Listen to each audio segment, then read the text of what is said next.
infiltrate your network. So phishing is pretty much one of the oldest forms, and has actually there's a lot of innovation that has happened in phishing, and we can talk about that also. The other one, which is actually in the last 4 or 5 years, has seen a lot of increase is digital arrest. This also is a lot of it has seen increase because of things like deepfakes, or the fact that it's so easy to copy someone's voice uh, using recording and then to use that to pretend like being someone. So digital arrest is also a space that is, again, we can talk about a little bit. Similarly, there are multiple others. Investor fraud, a lot of the SMSs that you get say click on this and you will get X% returns. SIM cloning also is when someone just calls you, asks you maybe for your mobile SIM registration number, and you maybe give it because you think it sounds like a legitimate request. Then those people are essentially cloning your SIM and using it for basically using your identity. There's one which is my favorite, which is fake charity, which I have fallen for many times, where someone calls you and sounds desperate and says there is a child and they're not well, and please can you donate money? And I've fallen for it multiple times to the point where they started threatening me. That's when I realized maybe this is not. So anyone can fall for it, even people who've been in the field for a very long time can fall for it. So one of the things that many cyber criminals exploit is a fact called social engineering, where they try and observe your behavior and many times and then look at what can possibly be things that you would be looking at. And they have many and over 5 or 6 months entered Sony's network, and the way they did that was essentially phishing. They sent everyone emails, Apple ID emails, saying, "Can you please verify your ID and password?" And everybody, without realizing, did verify their ID. Got a lot of data and exfiltrated that data, and they also did it in small amounts, so untoward activity would not be detected. And then slowly, sometime in December is when they were able to shut down the systems from outside, and were also able to. And then what they did was they started posting whatever emails they got internally on the web, and they started sending it to journalists, and essentially saying, if you don't pay up, then we will release all your sensitive information. So it was one of the first case studies of uh, poor controls, poor corporate behavior, because from that email there was a lot of information about how that organization was also running. And obviously people lost their jobs, many senior people. And since then there was a trend almost of 3 or 4 years where the average age of time of a CISO, of a chief security officer, uh, steadily started becoming less, because every time there was an incident, it became a high profile incident and people started losing their jobs. But there were 3 or 4 things that we learned from the Sony hack. One was that they were using their emails almost like storage. So all their emails from many years ago continue to be there, and they were unencrypted, which means anyone, once they stole them, could read them. And because they had not really segmented older emails and newer emails and stored them separately, all their information was accessible. The other thing was simple things like passwords. Their passwords were also weak.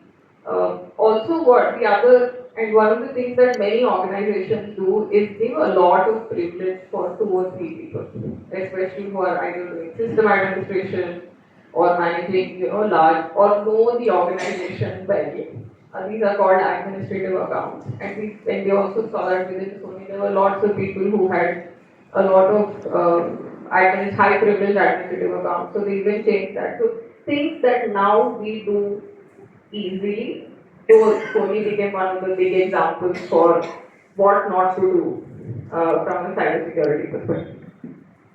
And so if you look at it, it was a combination of phishing, and then ransomware, and then two or three things together, purely because people did not exercise what they would do in their normal, day-to-day life. In their real life, the same sort of ideas were not implemented when it came to the online life, especially with respect to an organization.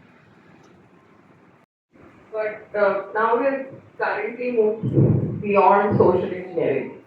So this on your screen is Aitana. She's 24 years old. She's a fitness influencer in Spain and is fully fake. Is a deep fake account. Uh, so the story here also is the media agency who manages models for brands found dealing with models really exhausting. They were tired of dealing with, their egos. So they decided to use AI to create someone specific who they now essentially is a model for many brands. And this is using AI, and she makes, I think, close to 9,000 pounds a month. And so now that other brands also have tried and identified this, so you see a lot of AI generated fitness or AI generated models and influencers.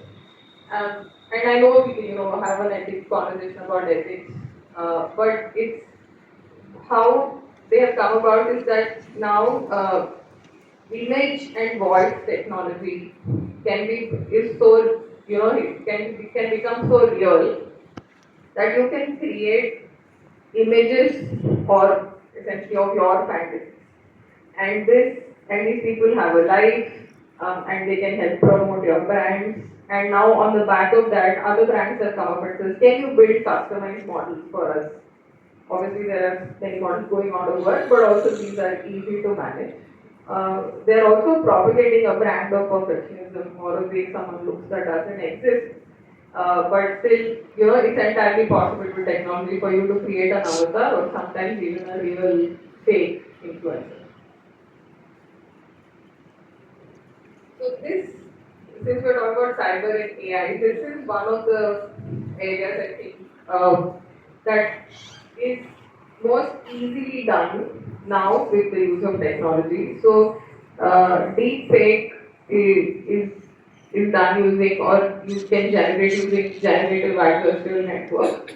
It's a machine learning language which essentially works on two neural networks. One is called the generator and the other is called the discriminator. And the two are trying to create or generate basically the most realistic fake data, which means one will create and the other will keep telling you whether it looks realistic or not. So the model is essentially training itself, which is one of the foundations of how AI works. And the term deepfake was coined again in 2017 on one of the Reddit posts. And as you would expect, 98% of all deepfakes are about explicit content and pornography. But now they're also used actively in manipulating politics. So I'm sure during election time you will suddenly see a lot of leaders talking to you and giving you very personalized messages. And also in consumer fraud, and we can talk about that. But here also another case study I wanted to discuss is an organization called Arup Engineering. So UK-based engineering firm, and they again had those phishing trainings that we talked about, where they tell you not to click on something. So one of their employees, I think, was asked to make a really big payment to someone, $25 million, I think. But he did not, because he was like, this is not a legitimate request. But then he got a video call from, I think, his CFO or CDO. And so this is your boss talking to you. So then he transferred the money. And obviously this was a deep fake of that executive. It was not a real video. And this it's a World Economic Forum case study also, where the CTO says it's not really a cyber fraud, it's more a social engineering issue which is helped by technology. So lots of people you see now, you could suddenly you have Mukesh Ambani telling you to use a trading platform, and it will really look like him telling you to get on this dating platform. Also, Virat Kohli telling you to get on this betting site. So it's really easily, all you need is one reference picture and some audio of that person, and you can generate a whole video as if that person is talking to you. So that's a very real issue, because while in the others you can verify or you can step back and think about why this person is contacting you. But if you get a video call from someone who looks like someone you know and is talking like someone you know, how you have to have real awareness to stop yourself from performing that activity.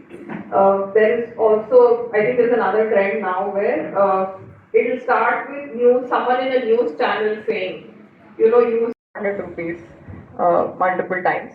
And but here again, the UPI has caught on and now said you can only do this for up to 1,000 rupees a day or 5 transactions for you to use your voice. So anything we come up with, the cyber criminals will come up with a way to do that better. The next again is again in the space of being able to talk in local language. It's an interesting fact that India, as one of the countries, is highly uses the audio instruction function, the speaker to be able to give instructions much more than many other countries. So this was useful if you in your local language can interact with your app if you're not someone comfortable doing uh, the touch or click. And here again, IRCTC had the feature called Ask Disha. So if you were struggling to deal with IRCTC, they had brought in a feature where you could then get a lot of your queries answered. But what also happened was in the background was there were many automated users created. So they then kept asking IRCTC over again, and they had to do a big cleanup there as well. Similarly, another space where AI looks at or has many use cases is in the field of medicine. Most people don't have access to good doctors exactly when they need them, so many hospitals, healthcare companies are coming up with, can I use AI to at least help me book, or can it help me give initial diagnosis or tell me who to go to. And so one of those clinical intelligence engines, you could use WhatsApp chat and then basis that book your lab, book your doctor, get your appointments, etc.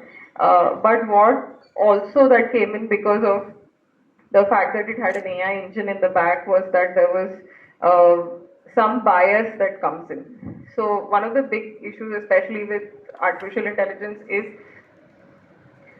normally in traditional software, you give requirements, someone develops it, then someone tests it with data, and once it passes the threshold, you then use it. So your data comes in after, but what your functionality comes in before. But what happens with AI, and as I understand it, is that the data comes in first. So you look at, so the way models train themselves is they look at data over and over again and then basis that build scenarios for what could potentially happen, which is exactly like how we would learn language, right? Nobody teaches us the rules of language. You hear people talk over and over again, and then you understand that that's how you should talk. And when you go wrong, is when you understand that's not what I should be saying. So AI operates almost exactly like that. It observes, identifies, looks at a lot larger scenarios, and then says this is possibly the outcome. So it's the testing of data, or maybe one gender, or one race, or one economic class. A lot of the output that comes out also is purely basis maybe that category of people. So bias is a big issue that many people, that is a key concern, and many are wondering how to model or assess for bias. There have been multiple instances where many of your global chats will potentially give you racist answers, and they had to do a lot of training to be able for them to be more inclusive. Similarly, for shopping, for anyone who does online shopping, AI also finds a lot of use there. But what we are also seeing is maybe there is bias for some products that are brought in, and they've had to get retrained for you to be able to use that well. So the basic point, especially with AI and all, from a cyber perspective, there are things that you should have done before, and we can talk about tips and tricks. But the thing to observe or understand is whatever it took in terms of resources to do, whether it's with skill of a person or with the actual use of technology, that threshold is significantly lower. With very easy tools and a lot of network connectivity, people can infiltrate, get your data, and also then use that against you. But it's we will learn only as we go along, just like we did with traditional technology.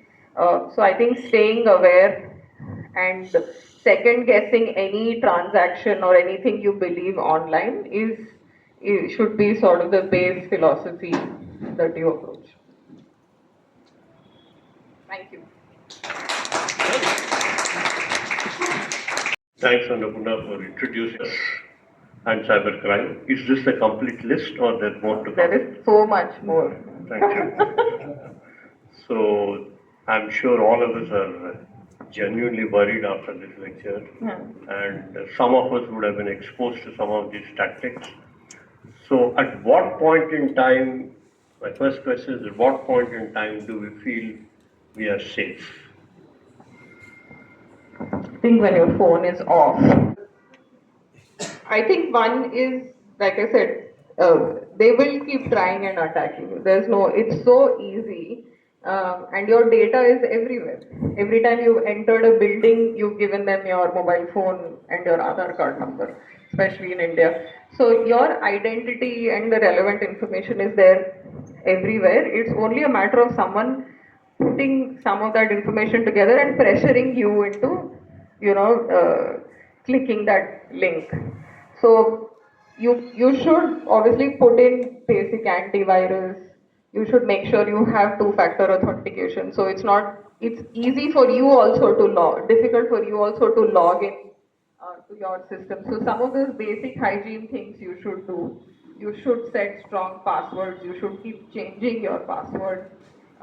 You should not use your laptop or any phone or anything where you have critical information in a public space, because anyone can look in, and also basis how you're operating your fingers, identify what your passwords are. So you do have to stay very vigilant, and safety is as aware as you are. The other thing which fascinates me is the amount of technologies these cyber crimesters seems to be having. Many of them are from smaller towns, cities, but they seem to be having expert skills on making this possible. How do they have access to these technologies? Do you have an idea? It's a lot of it is the democratization of technology. You don't have to have passed a degree to be a cyber criminal, but you should have gotten many diplomas and degrees to be able to be someone who fights against cybercrime. So it's a lot. So there is a lot of information honestly available online. Also, there is a whole concept called the dark web, which is the unsearchable web, where a lot of these tricks or the ways to do this are also explained. And also, I feel like nowadays, if you even ask Copilot or anyone, it will tell you how to do many of these things, unless it's trained to not do otherwise. So the information is fully available, and it's very easy to get trained on how to be a cyber criminal. So what you're saying is it's not very difficult to become a cyber. There is a new law that's been passed by the Parliament. Data is oil, as you know, these days. The new act is called Digital Personal Data Protection Act. Yeah. It was passed in 2023 in August. Yeah. Even though it's not 2 years, we are in August 2025. That act has not been brought into force yet. Yes.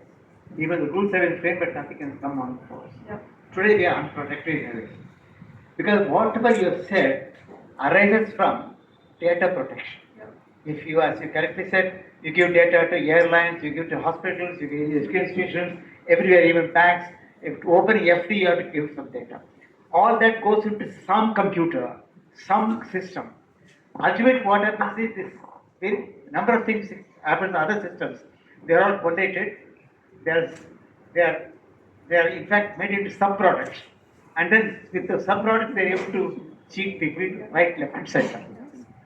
Now the point here is, as Vikram actually asked a question, when you get a message or you get something in the mobile, whatever it is, how does one get alert?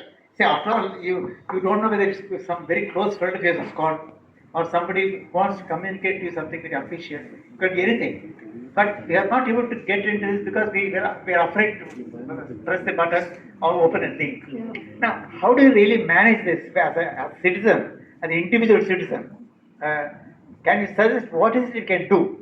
Ultimately, if you lose as money, 1 lakh, 2 lakh, 3 lakhs, I mean, pensioners like me, it's a very large amount. So I would like you to please expatiate on this.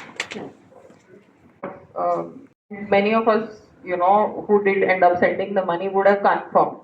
So I know there is a lot of lot of information, lot of messages coming in. I think just exercising that discretion, saying if they're asking you for an ID and password, your first response should be no. This is not. I have not gone to the website. I have not put this in. And also, my bank requires me to authenticate twice. There is a concept in authentication. It's who you are, what you know, and what you have.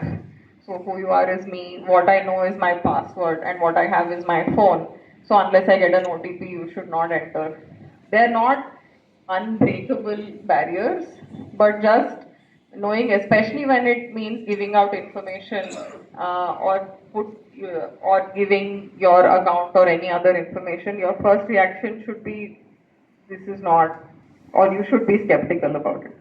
Also, there are rules. For example, when banks send a message or they have a link or an OTP, earlier it used to be mandatory for you to, for the, or I'm not sure it was mandatory, but many would give the OTP towards the end, which means you would have to read the message about being careful and then you give the OTP, so you're also alert. But now, because you have such little patience, they give you the OTP right up front. So whatever alerts you need to get after also you've not read. So it is a combination of your attention span, your being vigilant from your own perspective. Booking for a Mahabalipuram resort. Okay. My friend in Chennai sent me a link. Can you please find out what is the rate and you can talk to them and get the best deal. Since he had already sent the site, I called the number. The person talked to me very well. Put the manager, somebody said, and they were very professional. So then they told the rate and they reduced a little bit and they said you should make 50% payment and all. So I told my friend, I already talked to them, you speak to them. Because you are in Chennai, you make the payment, you can follow. So he talked to them and transferred instead of anything else. He sent by Google Pay. Then next day he called, I have not received any receipt. So then I thought this is very, disturbing. So this number I sent to my cousin to check from Truecaller whether this number is okay or not. So he immediately said this is a fake number. So then I called the hotel. I went to the site on Google, called the hotel, and the hotel very casually said, last 3 months this is happening. Our site has been copied by somebody else. We have reported to cybercrime. So I said, why are you sitting like this? We have been cheated. Why you can't block it? He said, we have reported to cybercrime. They were very casual about it. So then I told my friend immediately, file a case and cybercrime. He tried online, he tried phone. He said it's so busy, he could not get for one whole day. He could not register the complaint. So then he said, I'm not able to register the complaint. Then we lost the money, 32,000. I went to the real site and booked online with my credit card, and then we went and enjoyed 4 days. Australia friend came, 4 of my classmates who all passed out in 72. We enjoyed, but we lost 32,000. My question is, first, how can somebody exactly copy a site of a famous resort? And the resort, why they are so casual? Number two, cybercrime, 3 months they have not blocked the site after they gave. So how effective is the cyber police? These are my 2 questions. Okay. Yeah. Right. It's most organizations, especially if they have popular sites, they also have this issue of fake sites going on. Also, apps that you download from Play Store or from Google Store, many of them, you will also see fake versions of those. It's all you have to do is copy the logo and make the site look like the original, and it's one of the easier, or it's highly prevalent, the scam. And actually many companies do that. What they do is they surf the web to see what if there are fake sites, because like you said, it's that resort, you would also now be worried about recommending to someone, at least in terms of booking online. But they hire a service called a takedown service, where they look at the web, identify fakes, and then try and get to bring those sites down. But it's easy enough to bring some back all the time. So you look for secure sites, you look for HTTPS, you look for whether it's linking to a safe online banking forum. You should, like, instead of Google Pay, but again, it's easy enough for you to copy that as well. For the question of why is the cyber enforcement taking time? I think it is a function of resources. I was in one conversation where they have so many complaints come in, and you can again look at the certain websites. They have so many complaints come in, and the resources are limited. So I'm sure it's possible that they're looking at the really high value ones, and not everyone. Basis the IP, they'll try and find out where it will come from. Here there is a phone number. Right. With a WhatsApp. Yeah. So that phone number they can set where the region is. Yeah. With the phone company. Yeah. They can talk. So they also do that. The police, once they identify that it's an issue, or if it's a fake number, even they work with the telcos and block those numbers. But again, it's function of when your turn comes. Away from it. So my question is, this cybercrime limit. If you have gone through any fraud, the police station, the local police will not register a complaint if the amount is less or more than 1 lakh. Then you have to go to cybercrime. Why is this differentiation? Why can't we register for all the frauds? They have differentiated between the two. More than 1 lakh, go to cybercrime. Yeah. Less than 1 lakh, local police station. I don't know why. Again, it's a threshold. They have those thresholds, but it's where they can focus their resources. I'm not from enforcement, sir, so I can't answer why. Yeah. Yeah, my question is the extra threat when we use the public Wi-Fi, free Wi-Fi. Second quick question, ransomware as a service. Yeah. Can you just sort of elaborate on that a bit? Okay. Essentially, if they're able to hack into your phone or hack into your network, can technically install something like an APK file, observe your activity, and then also get your credentials, which is why they say Wi-Fi or free Wi-Fi is not safe, or to not use it, especially to do any confidential activity. Ransomware as a service, you mean to perform criminal activity? So I'm sure I'm not. So I think there are criminal units who would perform. I think you can pay someone to get ransomware done, but I'm not familiar. Yeah. Hello, I'm Dinesh. Yeah. Phone and how to protect your Android phone from hackers to intrude into your phone? So, and what are the antiviruses we can use? And all? So I heard Android is not that safe as. no, it's again, I don't want to comment, but I think it is. I think strong passwords is one, so that nobody else gets in. In terms of, sorry, your question was what is the antivirus? What are the antiviruses you can install so you can protect mobile phones? I'll get you some names, sir. I can't think of any right now, but I can get you some. Yeah. Also to pay something, I get 4 sites. Yeah. Any popular site I go, I get 4-5 sites. So Yeah. how to identify that the site you are going is right, or how to identify that? Yeah. So notes, if it's the largest one, chances are it is the authentic one. And also there are on the website, and I can confirm this back to you, I think you look for secure links in the browser. That also I can come back on specifics there. Yeah. True color, because we are all having true color. Just like the way we are getting the information from the other person, the They have other it. person also is taking the Yes. information from us also. They have your information. So is it safe or it is okay, or there is the If- only way to see who is calling to us? Is it I safe or don't, is there many of us don't have true colors. It does mean that someone has your information. That's it. Because unless we have true caller, we don't know whether he is a spam call or any call. We Yeah. only identify the person only by nowadays. Yeah. Even unknown calls we are getting with the names. Yeah. So Only through true caller. one is most networks now identify if your call is a spam call, and any others. I mean, I would not install Truecaller because then all your contact information also technically goes into, or it's possible for it to go in to Truecaller. Yes. Good evening, ma'am. My head of marketing, he leaked the information pertaining to our talent pool and as well as enterprises to another company. Okay. Filed registered the case in 2015. Now I left the company, everything is over, but then the case, when it was going on in the lower court, the guy on the other side of the company side who got benefited from that enterprise leakage, he went to the High Court and got it almost quashed. Okay. But at that time, since there were other stakes, the High Court has instructed the Commissioner of Police to somehow trace me and inform me and listen to my version. Okay.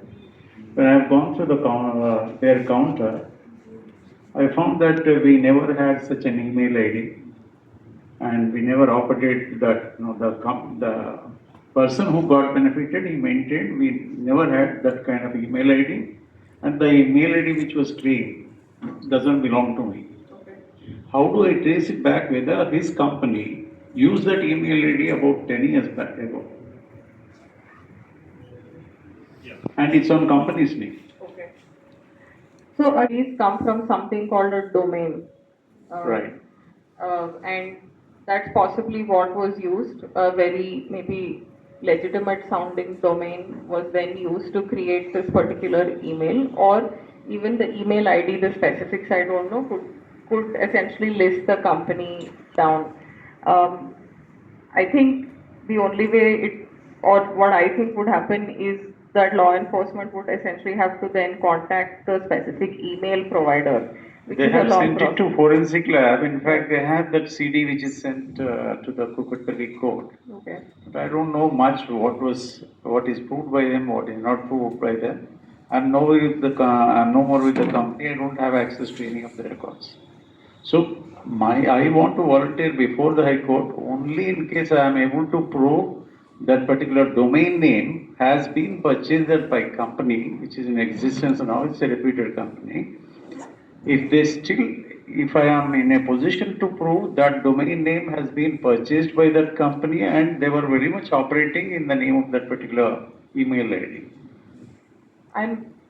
That's my guess, sir, but I don't, again, offhand, I'm not sure if I should be commenting on something so specific. Yeah, can I have your number and pass the details to you? Yeah. Yeah. Thank you.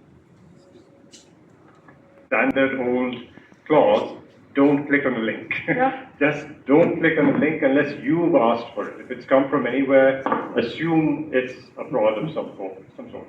But the one thing I was thinking that if you could talk about would help everybody, this new thing that's come up about QR code scanning. I think they're calling it phishing now. Yeah. Because that's something, especially in India, every one of us is going around scanning QR codes all over the country. Yeah. So if you could just talk about that. Yeah, so QR codes, and many times with QR codes, there are again, especially if you do them at maybe locations that are suspect, you could have files again which can be downloaded on your phone, and therefore your phone becomes vulnerable. Is that what you're, yeah, so that's from a QR code scanning perspective. Many frauds can also happen. I know it's really easy to use, UPI for this, but it's potentially one of the frauds that can happen by using QR codes. Hi. I wanted to know in our home networks, when we use OTT on Wi-Fi and mobile phone and Wi-Fi, are we exposing ourselves to cyber threats continuously? With OTT, I have not any issues because of OTT on your home Wi-Fi. If your home Wi-Fi itself is, again, if you maybe downloaded the wrong version of the OTT app, potentially, but otherwise I've not come across any issues because of the download of or viewing OTT on Wi-Fi. Us to talk about all these details, I may sound a little anticlimactic, but I personally do not find anything new in all these. Only the platforms are different, the titles are different.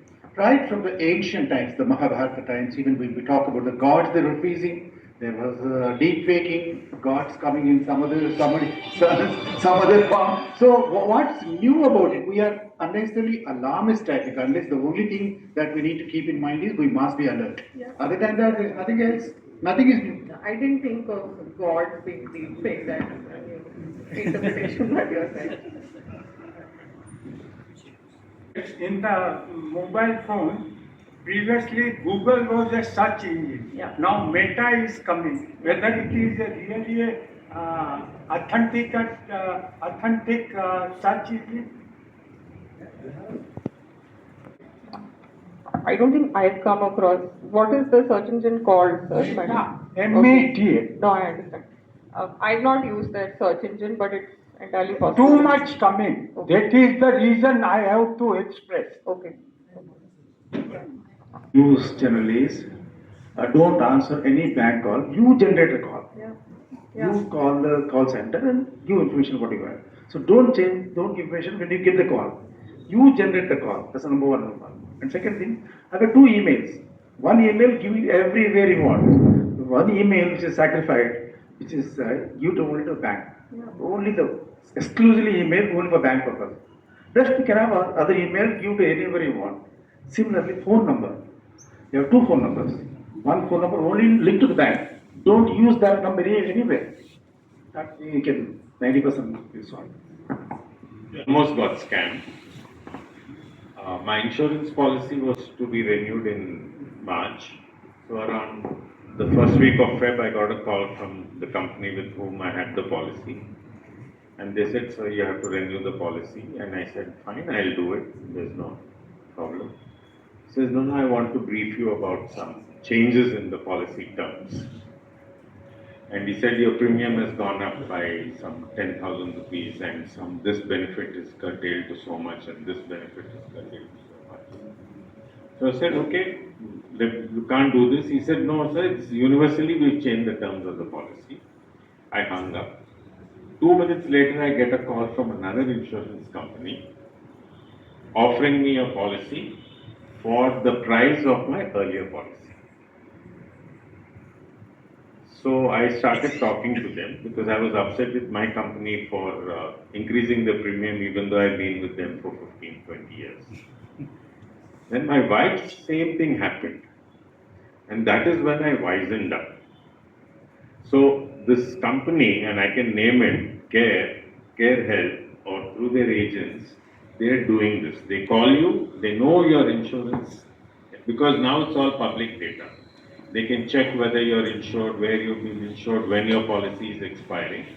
They call you and tell you your policy terms are changed.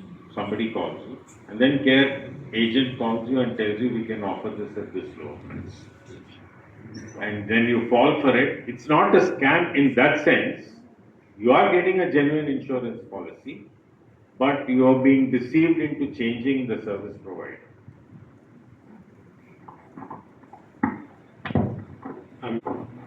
When you do a bank transaction, you get an OTP. Yeah. Right? Nowadays, what happens, OTP gets pasted automatically. Yeah. So, do you think that's risky or do you think we should not take it but try the OTP yourself? You should. It's what you're used to first. Because it's so easy to just say, Yeah. I was very intelligent in scam attempt. 2 months back, I got a message from my mother-in-law on my SMS saying, "Hi, how are you?" She's never said hi in the last 38 years of marriage. Thank you, and Chala. You remember I tried to scam you LIC? Yes, yes, I remember that. Many got scammed that day. Chala, if you don't mind, can you give a memento to Annapurna for the wonderful lecture?